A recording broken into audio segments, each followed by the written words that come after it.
ajili ya kila mwanadamu. Kwa sababu ya muda twende kwa haraka. Soma Ufunuo 1 fungu la 10. Ufunuo 1 aya 10 nayo nasema, Naam. Nalikuwa katika roho siku ya Bwana. Nikasikia sauti kuu nyuma yangu. Naam. Kama sauti ya baragumu. Naam, asante sana. Kwa hiyo Yohana anaelezea kwamba alikuwa katika maono siku ya Bwana. Kiufupi katika Ufunuo hapo anaelezwa ni Yohana ambaye alikuwa katika visiwa vya Patmo, huko ambako alikuwa amekwenda kufungiwa wakati ule ambapo alitolewa katika makazi yake akapelekwa huko visiwani. Kwa hiyo anasema alipokuwa katika siku ya Bwana akapata maono. Siku ipi? Ni Sabato. Haleluya. Halo.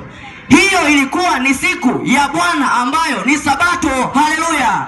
Kwa hiyo Yohana anapokuwa katika siku ya Bwana ana uwezo wa kupata nini? Wa kupata maono. Na hapo Mungu anamfunulia kile ambacho alikuwa amepanga kumwambia, kwa sababu ilikuwa ni siku ya Bwana. Siku ya Bwana inayozungumziwa hapo si nyingine bali ni Sabato. Kama nilivyokuambia, zawadi ya Mungu kwa mwanadamu. Hicho ndicho kichwa cha somo letu katika jioni ya leo. Na zawadi hiyo tumeitambua kwamba ni Sabato. Na hatujaishia hapo, tumesema ni siku. Basi ni siku ipi hiyo?